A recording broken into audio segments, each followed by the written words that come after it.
All right, welcome everybody. This is a walkthrough for Project 1, creating a country. This is a 75-point assignment due next Wednesday, August 19th. So you have a week to work on this. I'm going to walk you through what I expect from you and some ideas of what this is doing. For Project 1, you will be building and creating your own country. This project will assess your research skills, critical thinking, problem solving, and give you an opportunity to do what you really want to do, rule your own country. And it gives you a creative outlet.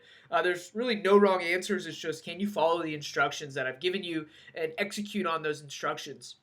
The packet attached below gives you all the information you need to complete this specific project. Make sure you do not lose it. It's incredibly valuable, meaning it's a digital document. I don't know how you're going to lose it. This is the video walkthrough in case you need some extra instruction on how to get this on.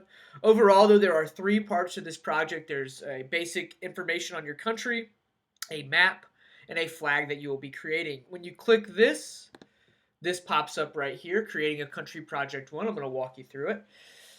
We just read the first part. Here is a few rules about your country. Number 1, your country must be located somewhere on the surface of Earth. You cannot create, you can't go to the moon or the sun or out in space, or form your own planets. You can create an island, or you can place your country between real countries. The choice is yours. Or you can use a pre-existing map of a country and recreate it. Really, the opportunities are endless in terms of what and how you use the surface of the Earth. I mean, if you want to go underwater, that's fine. Um, Based on your location of your country, your climate and vegetation must be realistic. So if you build something in the Gobi Desert, you can't have a water world there. Or if you build something out in the rainforest, you can't have a desert there. So use some geography knowledge you have from world history. You cannot have a tropical forest in a desert. It must be logical. Number 3, you must have detailed responses to the list of questions provided. Questions must be answered in full sentences, and writing must be legible or it will be asked to be redone. Seeing as all this is on a Google document, I don't think we'll have any problem there.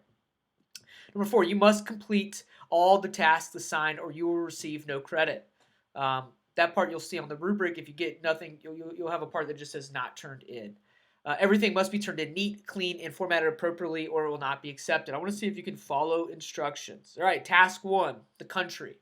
So you're going to build a country of your own. Use your imagination. The sky is the limit, so have fun. Want your country to be underground? Go for it. Want your people to speak only in monosyllabic grunts? Fine. Just remember that it must be logical and you must answer the questions provided in detail about your country. Task 1 asks you to complete 8 questions in detail about your country. This must be answered in the correct full sentence format, beginning with capitalization and ending punctuations are a must. We are high school students after all. All 8 questions must be answered. You can answer this on a Google document or you can answer it in a Google presentation, whichever is easiest to you, but it must be looking neat and beautiful. Task 2, the map. You can create this in Google presentation or Google Draw, or you can draw it and take a picture of it and upload it. Create a map of your country. I suggest using a pencil for the map portion, but you can make yours digital if you're able to. Make sure if you do pencil, you take a picture and you upload that. Be sure to include the following on your map in order to receive full credit.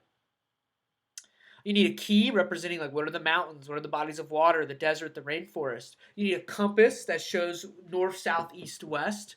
You need your nation's capital, and then you need 5 other cities within your nation. Then you need any mountains, rivers, lakes, and deserts. They should have names. So the Fortune River, the Civics and Economics Mountain Range. So that's the map portion, part 2. Part 3, the flag. You need to create a flag. You can do this yet again on pencil or in Google Draw or any other form. Be sure to be creative. The flag should be about the size of the page. While creating your country's flag, be sure to check the rubric for all necessary components.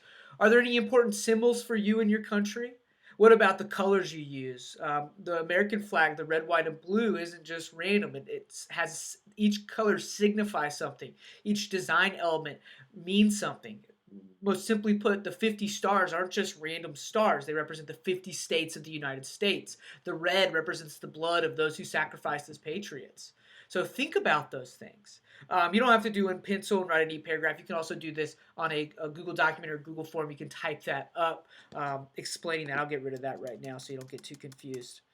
On the back, I'll put, make sure you write right here.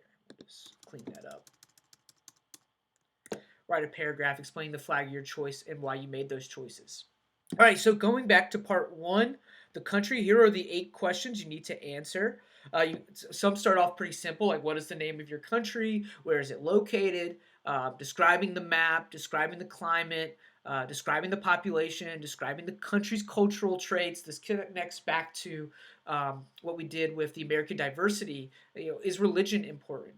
Are they independent minded like Americans are, or are they more herd minded like some communist countries or socialist countries? Then get into the religion. Are they Christians, Buddhist, polytheistic? Are you free to worship anything, or is there a state religion? And then finally, create a political system. Are you just something basic knowledge so I can see that you've studied some political systems in world history? You should have studied monarchies. You should have at least got an idea of some type of political systems through your time in being in social studies. If not, you can research that. You will also see the rubric, very simple. You either did it or you didn't do it. This will also show up on Google Classroom. There's 3 parts for a total of 75 points. It's a very open-ended assignment. A week should be plenty of time to knock this out. You can create multiple different parts of it and upload that onto Google Classroom, or you can create one big Google presentation and upload that. I'm really letting you just go wild with what you think you want to do or how you want to do it.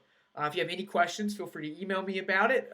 Just so every civics class I've ever had has done this assignment. They've all achieved it. So it's not a difficult one in terms of content because it's very open-minded and free-forming, but there is a lot of moving parts to it. So make sure you follow the instructions down to the T. Let me know if you have any questions, and this should give you enough info, but if not, I will happily answer anything that I might confuse you on. Have a great day, everybody.